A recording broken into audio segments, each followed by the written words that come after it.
warahmatullahi wabarakatuh. Waalaikumsalam warahmatullahi wabarakatuh. Ya Rabbi bil Mustafa balligh maqasidana waghfir lana ma madha ya wasi'al karami. Ya Rabbi bil Mustafa balligh maqasidana waghfir lana ma madha ya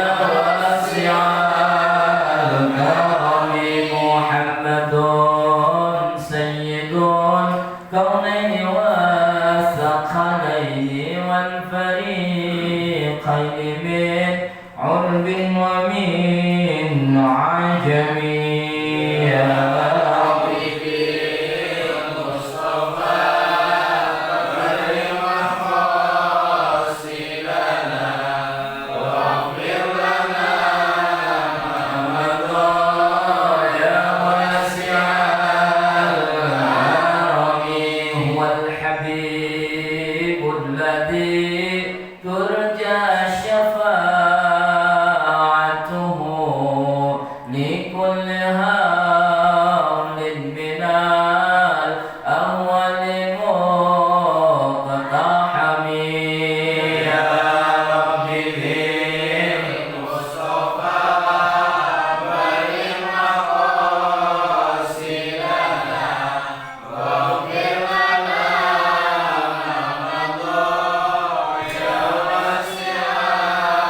يا أكرم الخلق ما لي من ألوذ به سواك عند حلول الحادث العمم.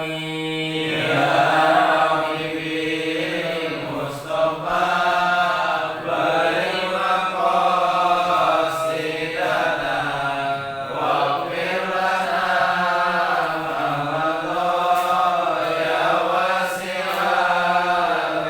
يا نفس لا تقنطي من زلتي عظما إن الكبائر في الغفران كاللالم. يا ربي بالمصطفى بلغ مقاصدنا واغفر لنا ما مضى يا واسع الكرم. خمسة أطفي بها حر الوباء الحاتمة المصطفى والمرتضى وابناهما وفاطمة. لي خمسة أطفي بها حر الوباء الحاتمة المصطفى والمرتضى وابناهما وفاطمة. الفاتحة لحضرة النبي المصطفى سيدنا وحبيبنا وشفيعنا ومولانا محمد صلى الله عليه وسلم وأزواجه وذريته ولبيته. الفاتحة. أعوذ بالله من الشيطان الرجيم. بسم الله الرحمن الرحيم. الحمد لله رب العالمين الرحمن الرحيم مالك يوم الدين. إياك نعبد وإياك نستعين اهدنا الصراط المستقيم صراط الذين أنعمت عليهم غير المغضوب عليهم ولا الضالين آمين.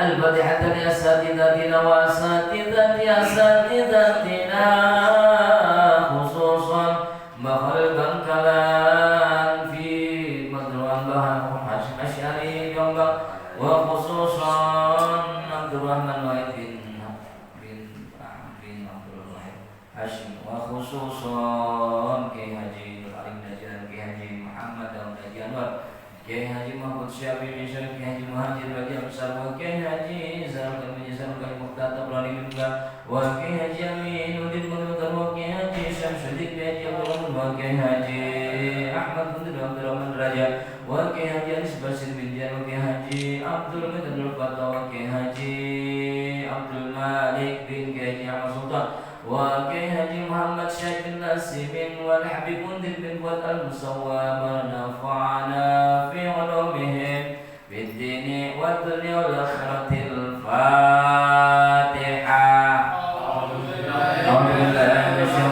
Bismillahirrahmanirrahim. Alhamdulillahi rabbil alamin arrahmanir rahim maliki yaumiddin. Iyyaka na'budu wa iyyaka nasta'in ihdinas siratal mustaqim siratal ladzina an'amta 'alaihim ghairil maghdubi 'alaihim waladdallin. Amin. Al-Fatihah kita tujukan buat saudara-saudara kita, keluarga kita, anak cucu kita, istri-istri kita yang sedang sakit. Mudah-mudahan Allah angkat penyakitnya, Allah berikan kesehatan, Allah berikan kesembuhan dan dapat melaksanakan aktivitas sebagaimana sedia kala. Wabil khusus mudah-mudahan Allah angkat semua penyakit yang sedang menimpa di negeri kita ini, virus corona yang segera Allah angkat ya Allah, ya Allah, ya Allah. Al-Fatihah. A'udzubillahi minasyaitonir rajim. Bismillahirrahmanirrahim. Alhamdulillahirabbil alamin arrahmanir rahim maliki yaumiddin. Iyyaka na'budu wa iyyaka nasta'in ihdinas siratal mustaqim siratal ladzina an'amta 'alaihim ghairil maghdubi 'alaihim waladdallin. Amin. Alhamdulillah. Alhamdulillahil wahidil qahhar al-azizil jabbar mukawwiril laili 'alan nahar tadhkiratan li ulil qulubi wal absar wa tafsiratan li dzawil albabi wal i'tibar. Asyhadu an la ilaha illallah wahdahu la syarika lah wa asyhadu anna Muhammadan 'abduhu wa rasuluhu la nabiyya ba'dah. Allahumma shalli ala nuril anwar wasir asrar wa tiryatil aghyar miftahi babil yasar ala sayyidina Muhammad al-Mukhtar walaihi athhar wa ashabil akhyar adada ni'amillahi wa ifdalih. Amma ba'd, fa ya ibadallah usikum wa nafsi bitaqwallah faqad fazal muttaqun. Ma'asyiral muslimin jamaah mushalah syariah yang dimuliakan Allah, yang saya hormati Bapak Ustadz Eko Novianto sebagai Ketua DKM Mushalah Syariah, Bapak-bapak jamaah yang dimuliakan Allah Subhanahu wa taala. Alhamdulillah pada malam ini kita sekarang sudah memasuki bulan Maulid. Ayo kita sama-sama kita bersuka cita, kita bergembira ria. Karena ini bulan adalah bulan yang sangat monumental buat kita sebagai umat muslim, yaitu sebagai umatnya Nabi kita Muhammad SAW, di mana baginda Rasul Nabi kita Muhammad ini pada bulan ini beliau dilahirkan pada tanggal 12 Rabiul Awal. Masya Allah, kitab-kitab maulid dikarang sedemikian rupa. Kitab-kitab maulid ditulis seindah mungkin. Tidak ada karangan-karangan ulama-ulama dulu menceritakan kisah kelahiran baginda Rasul. Tidak ada kalimat-kalimatnya yang jelek, semuanya indah, semuanya bagus, semuanya memiliki kandungan arti yang sangat luar biasa. Sehingga tidak sedikit generasi kita, masyarakat kita banyak yang semakin cinta kepada baginda Rasul Nabi kita Muhammad sallallahu alaihi wasallam. Oleh karenanya mari kita song-song daripada kelahiran baginda Nabi kita Muhammad sallallahu alaihi wasallam. Artinya kita song-song, kita hidupkan kembali, kita beri semangat lebih tinggi lagi untuk semangat kita mencintai baginda Rasul, semangat kita untuk menghidupkan daripada sunnah-sunnahnya. Semangat kita untuk selalu mencontoh ketauladanannya, akhlaknya, budi pekertinya, karena ini penting buat kita, terlebih di era yang zaman sekarang ini. Makanya patut kita bersyukur kepada Allah Subhanahu wa taala, di mana Allah telah mengutus kita, yaitu seorang manusia yang teramat mulia, yaitu baginda Rasul Nabi kita Muhammad sallallahu alaihi wasallam. Sebelum pengajian ini kita mulai, sebagai rasa syukur kita, sebagai rasa cinta kita, sebagai rasa rindu kita kepada baginda Rasul, ayo kita mengucapkan salam kepada beliau. Setuju Pak? Setuju. Sallu ala Nabi Muhammad. Assalamu alaikum Zainal Anbiya. Assalamu alaikum Atqal Atqiya. Assalamu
sunnah-sunnahnya, ajarannya, risalahnya dalam kehidupan kita. Ini yang penting buat kita. Baik, Bapak-bapak dan sekalian, kita buka halaman 3. Kita lanjutkan baris ke-3 dari bawah. 1, 2, 3. Baris ke-3 dari bawah halaman 3 ya. Kita buka satu musafah, kita tawasul kepada al-mu'allif Syekh Abdul Muwahhid Abdul Wahhab Asy-Sya'rani wa nafa'ana fi wal fiddaini. Al-Fatihah. A'udzubillahi minasyaitonir rajim. Bismillahirrahmanirrahim. Alhamdulillahi rabbil alamin arrahmanir rahim maliki yaumiddin. Iyyaka na'budu wa iyyaka nasta'in. Ihdinas siratal mustaqim. Shiratal ladzina an'amta 'alaihim ghairil maghdubi 'alaihim waladdallin. Amin. Kemarin kita membaca la yaqbalullahu ta'ala.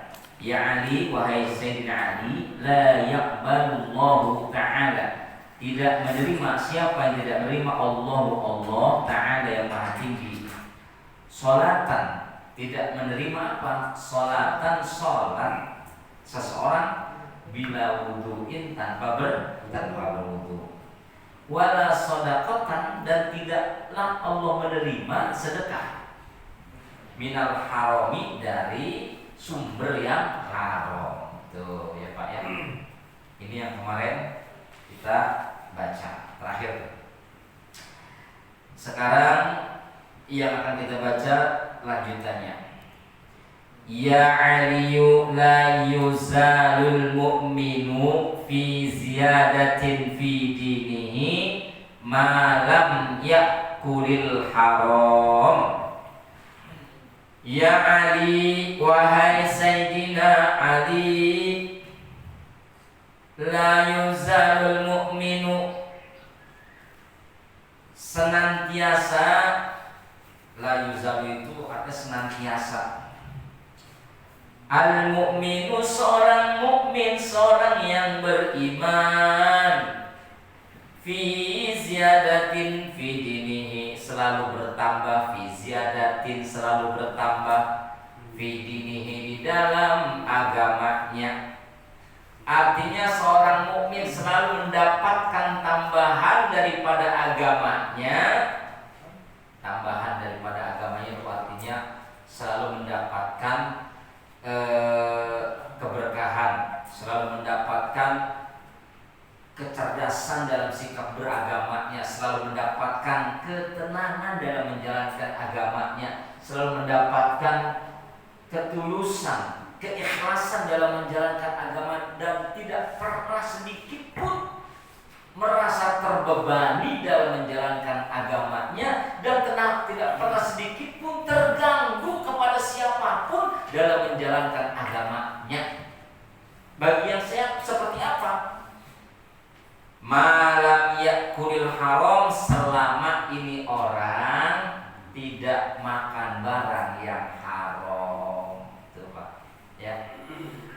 Kalau ada orang yang ribet dalam menjalankan agamanya, kalau ada orang yang merasa terbebani menjalankan agamanya, kalau seandainya ada orang yang merasa susah menjalankan agamanya, ingat tuh, kita cek nih orang makan apa. Apakah makan bangkai ayam, apakah makan bangkai tikus. Ya, artinya apa? Ini makanannya dia makan dari apa nih sumbernya? Hasilnya itu dari mana? Bendanya itu haram apa enggak? Ini tanda-tandanya, ukurannya kayak begitu Pak. Kalau Bapak merasa menjalankan agamanya semakin tidak tenang, jangan salahkan agamanya. Jangan salahkan Bapak menjalankan agama dan apa ajaran agamanya, jangan. Jangan salahkan ustadznya, jangan salahkan kitabnya. Nih, tanya dulu diri kita nih. Tanya nih diri si Lutfi nih. Ini si Lutfi makan apaan? Makan bangke? Ya, makan apa namanya, barang yang memang udah jelas haram dimakan. Nah, kalau seandainya itu yang masih ada dalam panganan kita, masih ada dalam gegarsan kita, pantaslah kita menjalankan ibadah ini bermasalah. Ya Pak ya, bermasalah. Ada sedekahan, ada tetangganya ngundang kita selamatan, hati kita ngegerendam. Yaelah, ngundang orang, saya pengen main gaper di Ropos Londa. Nah gitu ya. Yaelah, pakai segala acara lagi, tiba ulang tahun bocah pakai ngundang segala orang tua. Anak-anak bocah-bocah pada cukup makan orang tua segala pakai diundang. Nah, pokoknya selalu ada kesan di hati ini terganggu dengan yang gak jelas. Hatinya terganggu. Nah, kalau yang merasakan seperti ini, nah ini salah satu daripada tanda indikasi boleh jadi dia memakan barang-barang yang dalam tanda kutip yang haram. Nauzubillah min Balik. Artinya, bapak-bapak, saudara-saudara sekalian, kalau seandainya ada kekalutan dalam menjalankan agama, cepat-cepatlah kita ini bermuhasabah. Astagfirullahaladzim, jangan-jangan saya dapat apa ini? Jangan-jangan saya tadi makan apa ini? Jangan-jangan tadi saya nyari apa nih? Nah, ya. Segera ngoreksi, segera muhasabah. Terus, waman faraqal ulama'a mata qalbuhu. Tuh Pak, nauzubillah, jangan Pak, jangan. Wa amiya an ta'atillahi ta'ala. Wa man, dan barang siapa farqa, yang memisahkan dirinya, yang boleh jadi menjauhkan dirinya, al ulama'a, kepada ulama. Hati-hati Pak. Apa Pak? Efek dari orang yang jauh dari ulama, efek orang yang misahkan dirinya dari ulama, apa efeknya? Apa konsekuensinya? Mata qalbu. Apa mata qalbu artinya? Mata mati, qalbu hatinya. Tuh Pak. Mata qalbu, mati hatinya siapa saja orang yang berpisah dari ulama, yang menjauhkan dari ulama, yang dekat sama ulama, yang benci sama ulama, mata qalbu, mati hatinya. Apapun kebaikan yang diterimanya, apapun segala sesuatu kemaslahatan yang diterimanya, itu enggak bakalan nyampe kepada dirinya karena hatinya udah terkunci. Dinasihatin apa enggak bisa. Enggak bisa Pak. Karena hati udah mati. Susah.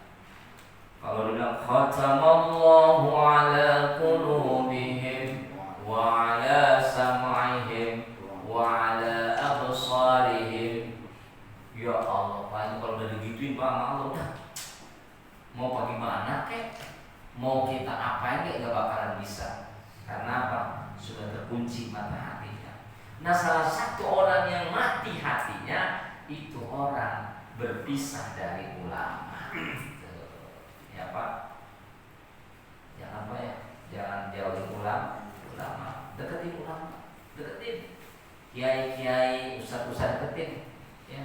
Deketin Ustaz Zidan. Ustaz, apa kabar Ustaz? Alhamdulillah sehat. Beras masih ada Ustaz. Ini tinggal sekarang ya. Ya. Kang Redi. Masya Allah.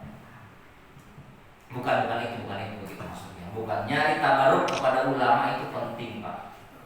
Ya.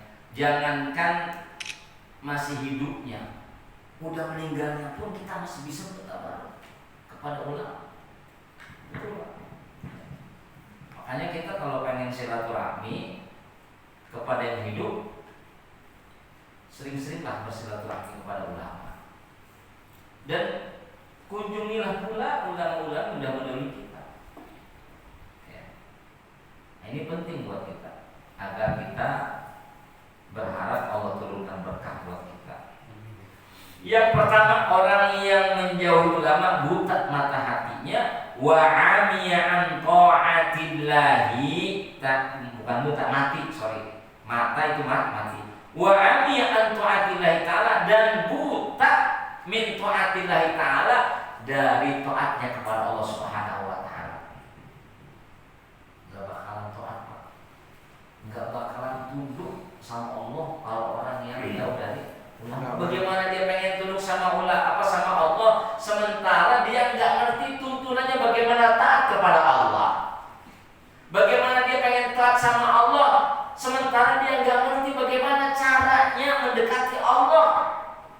Bagaimana dia akan mencintai Allah, sementara dia enggak punya jalan menuju cintanya kepada Allah.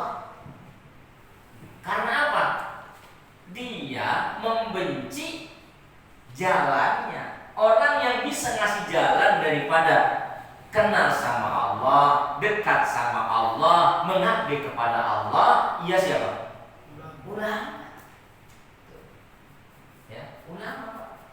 Nah, makanya ayo siapapun kita, apapun pekerjaan kita, jangan pernah ada sedikit pun kebencian kepada seorang ulama. Jangan. Ya.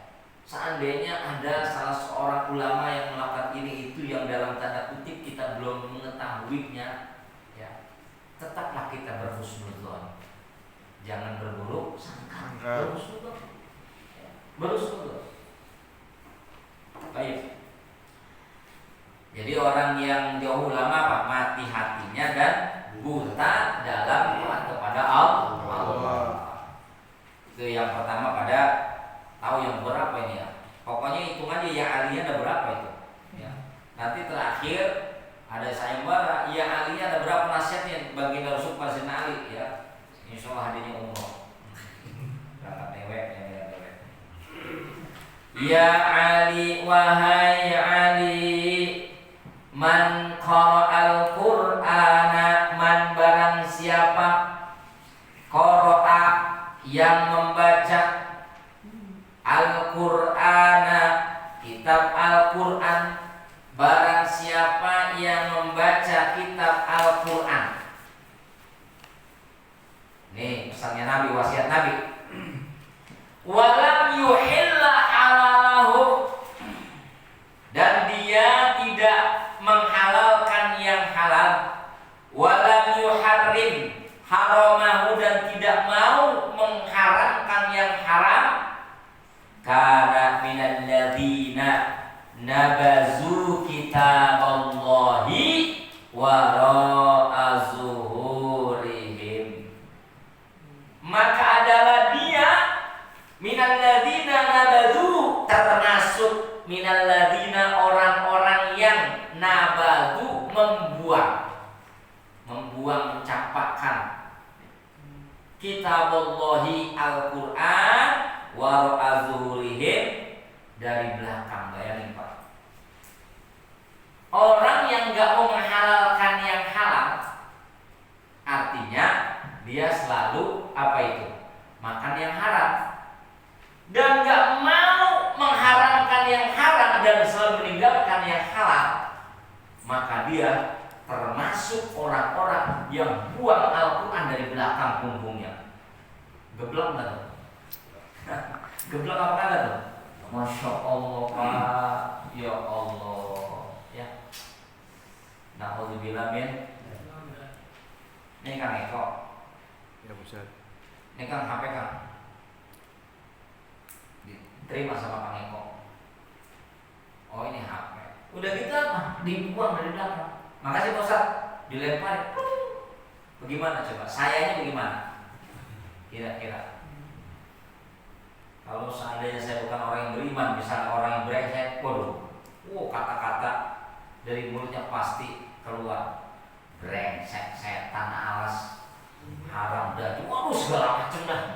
Lu gua kasih, waduh udah nggak apa-apa. Biar Pak, kita bisa lihat Pak, orang yang selalu dia baca Al-Quran Pak, dia baca Al-Quran, dia baca Al-Quran tetapi tidak mau menghalalkan yang halal. Udah tahu dia punya bini halal tapi masih nyari bini orang. Tuh Mas Win ya. Ya Allah Pak, udah tahu ada makanan yang halal di rumah tapi maunya nyari ke warung sebelah. Nggak taunya warung sebelah itu ada janda muda. Ya Allah. Na'udzubillah. Dan tidak mau mengharamkan yang haram. Ada barang yang haram dia masih mau makan. Ada minuman yang haram dia masih embat diminum. Masya Allah.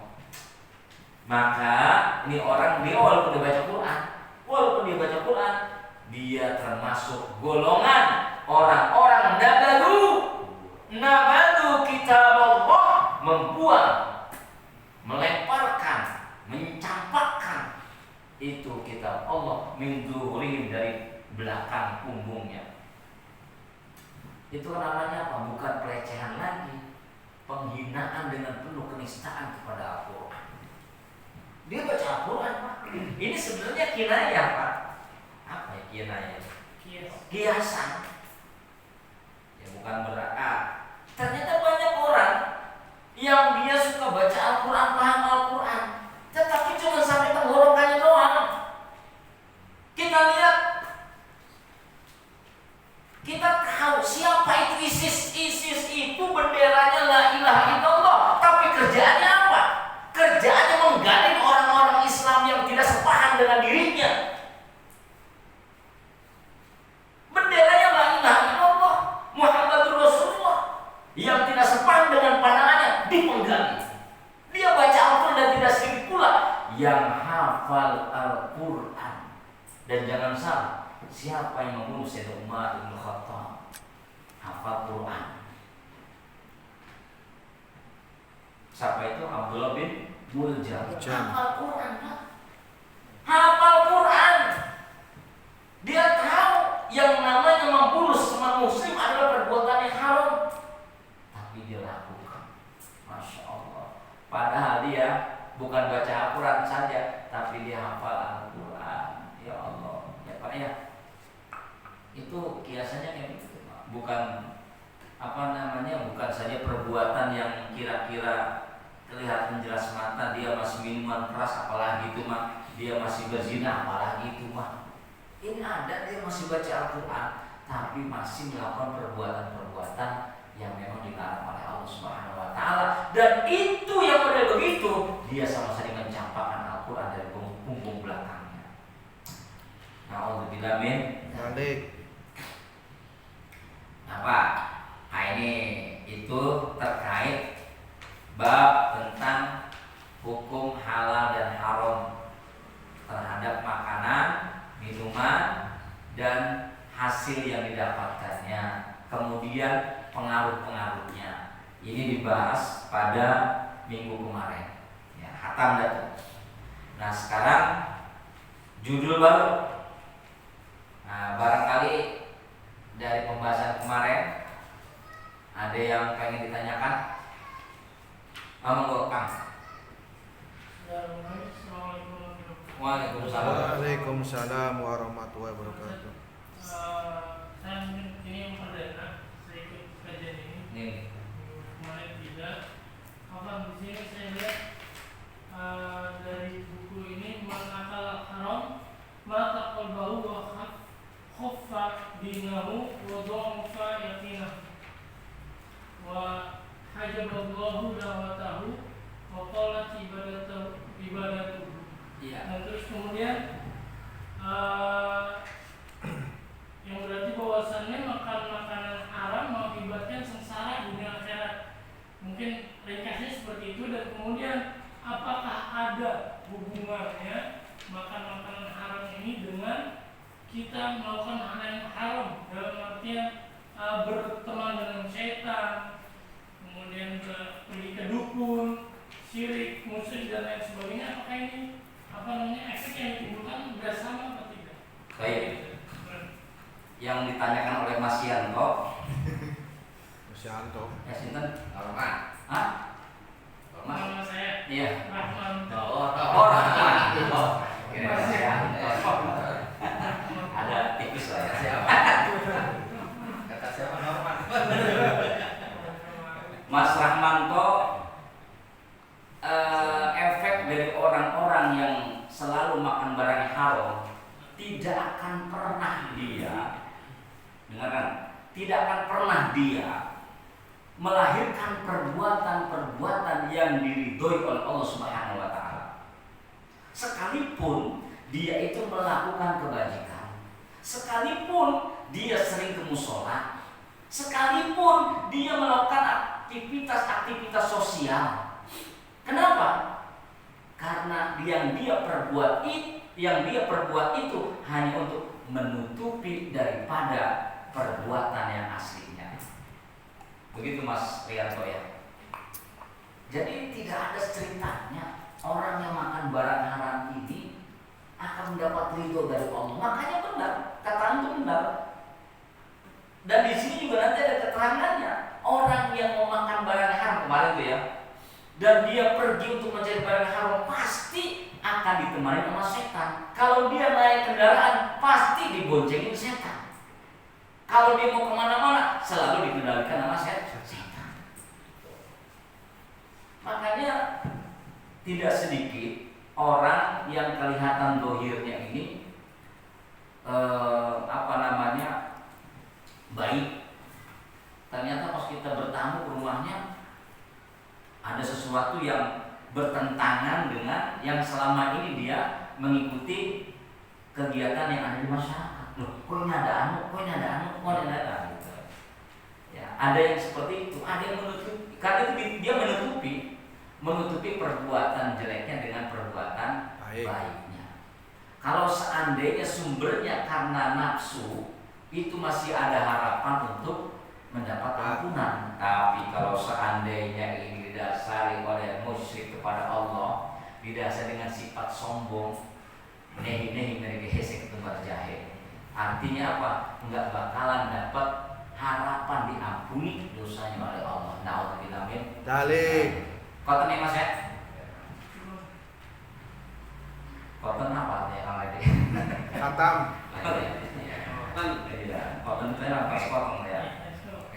Baik, sekarang kita faslun fil wudu'i was sholati. Nah, ini kita masuk kepada ubudiyah yang terkait dengan fikih, tapi ini fikihnya bukan bukan thoriqohnya, bukan caranya, metode bukan. Tapi ini adalah tinjauan daripada rahasia-rahasia yang kita belum tahu. Ya. Hikmah-hikmah yang terdapat dalam wudhu itu apa? Terus amalan-amalan yang bisa menjadikan kita ini baik dari pelaksanaan wudhu ataupun sholat ini apa? Ya. Nah, ini memang wasiat Nabi Muhammad SAW pada Sayyidina Ali ini cukup luar biasa. Ya, ini buat beliau, tetapi beliau udah pasti menjalankannya. Kemudian ditulis oleh ulama dan ini jadi pelajaran buat kita, dan kita kudu ngikutin. Setidak-tidaknya kita bisa belajar. Faslun bermula ini fasal fil wudu'i, tentang wudu, wassolati dan sholat. Faslun itu biasanya judul baru lah kalau kita fasal ya. Fasal tentang wudu, wassolati dan sholat. Judul baru. Qala Nabi sallallahu alaihi wasallam, bersabda Nabi kita Muhammad sallallahu alaihi wasallam, ya Ali, wahai Sayyidina Ali, istaqsi isbagha al-wudu'i fa innahu syatrul imani fa idza tawadda'ta fala tusrif fil ma'i tuh. Fa idza faraghta min tuhri faqra inna anzalnahu fi lailatul qadri min ba'di ghusl qadamaini 10 marratin yufarriju Allahu ta'ala hammaka titik. Ya Ali, wahai Sayyidina Ali, istaqsi isbaghal wudu, istaksi yakni akmil, sempurnakanlah isbaghal wudu'i, syarat, rukun dan kesunahannya wudu. Sempurna itu. Kadang-kadang kan kalau rukun wudu itu kan ada berapa itu? Rukun wudu ada berapa? Ada lupa ya. Yang pertama niat, yang kedua membasuh muka, yang kedua membasuh kedua tangan sampai siku, yang keempat apa? Tertib. Membasuh sebagian kepala, yang kelima membasuh kedua kaki sampai mata kaki, yang keenam tertib tuh. Ya, saking hafalnya Kang Redi kayak gitu memang. Ya. Nah, ini memang keenam ini Pak cukup, udah nggak apa-apa sih.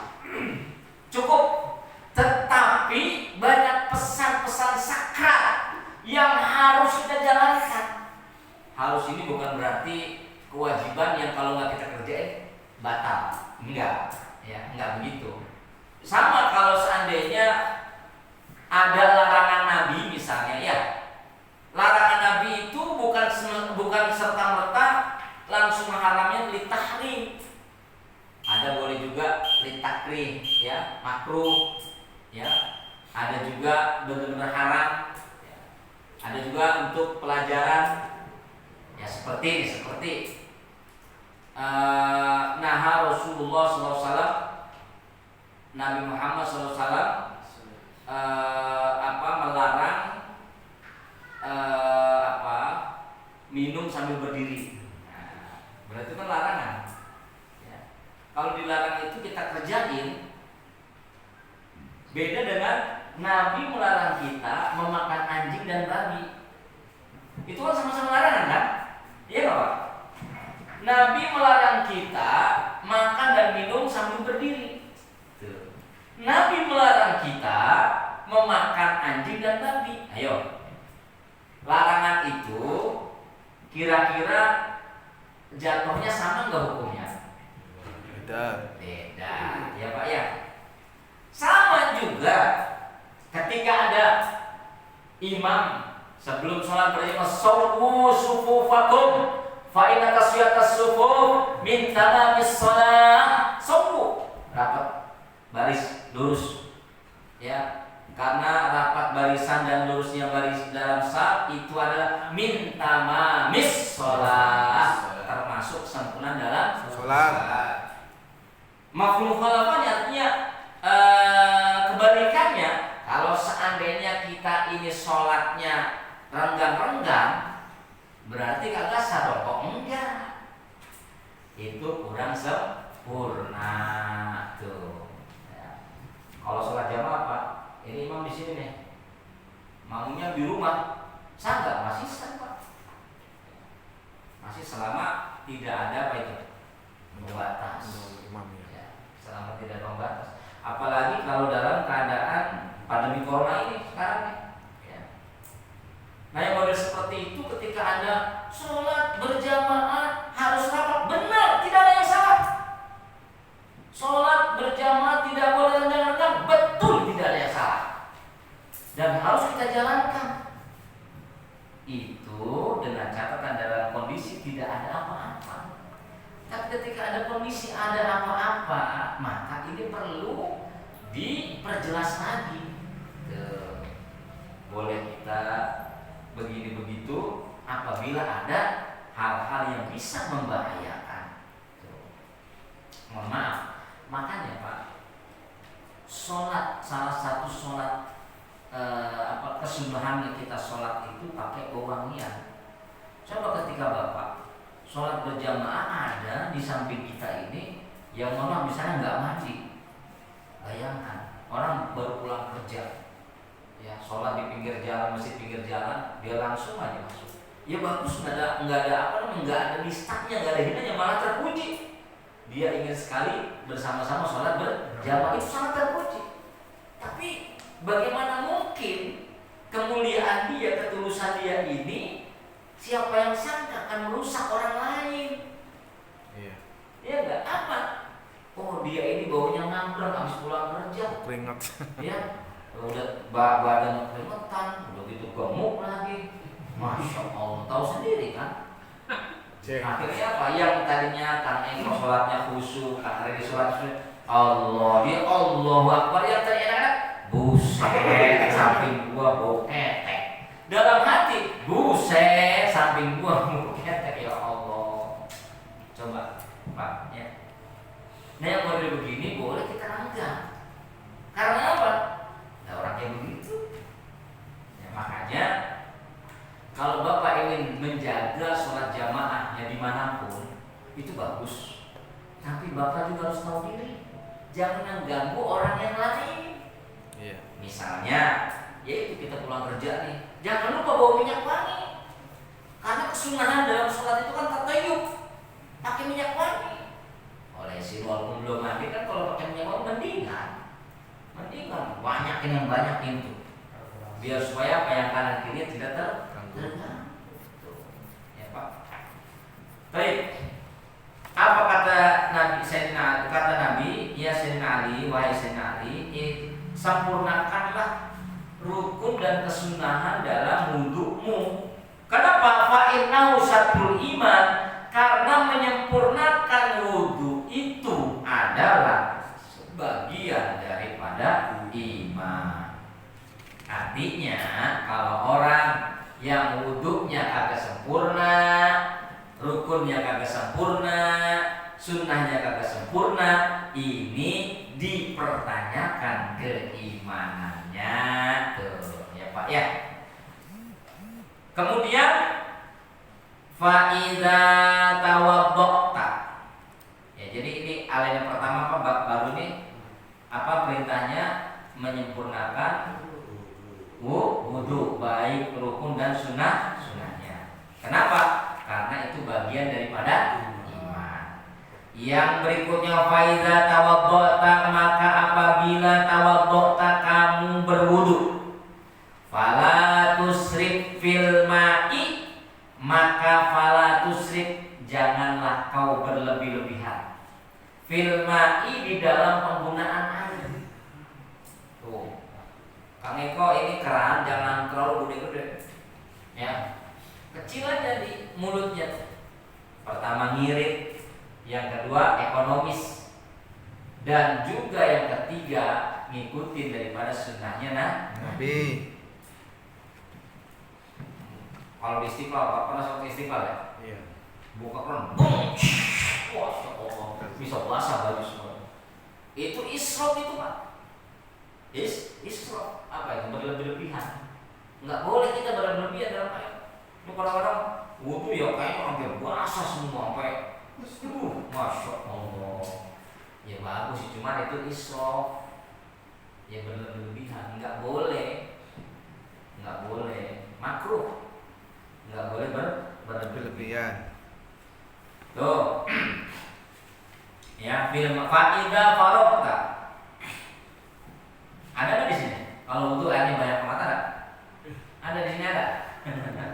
Insya Allah kalau kita udah tahu hadis ini, insya Allah kita tinggalkan banyak sedikit aja. Artinya ya inilah apa namanya. Saya itu di rumah di Priuk Pak. Wudhu itu pakai apa? Pakai bekas kaleng cat, dibolongin ya sama paku tuh. Iya Pak ya. Ditaruh, kemudian digayungin tuh, tapi apa namanya, air dari kolam. Udah pakai situ. Sisanya kan masih banyak sisanya tuh. Kita masukin lagi ke kolam. Tuh. Ya. Nah, kalau nanti di rumah, kalau yang pakai keran kan gede banget itu, ya. Apalagi nggak ada towernya, dia mainannya pakai sambil. Sekali nyalain keran, dia kan cuma wudhu doang padahal itu. Ya. Itu bisa 3 ember, wudhu masa 3 ember. Itu israf namanya, berlebihan. Nah, ingin ekonomis, karena emang Nabi yang ngajarin itu pakai padasan dulu namanya padasan ya karena dia. Pakai sekarang nih nggak ada lagi padasan. Dulu mau pakai kendi, pakai apa segala macam. Nah sekarang kita buat dari bekas kaleng cat tuh yang plastik. Kita bolongin dah tuh. Kita gantung pakai apa ya? Pakai tali besar apa kayak ya. Nah kita tuangnya. Insya Allah itu bakal lebih. Ya. Kalau saya masih muncul kita tutup dah tuh itu pakai sendal jepit tuh kita ini nyari di tong sampah banyak ntar ya. Nah, kita buat tutupnya tuh. Atau pakai apa lah ya, insya Allah. Faiza farokta, jadi yang pertama nggak boleh berlebihan dalam wudhu air. Faiza farokta, apabila telah selesai min tuhrin, dari bersuci dari berwudhu, faqra, maka bacalah surat Al-Qadar. Inna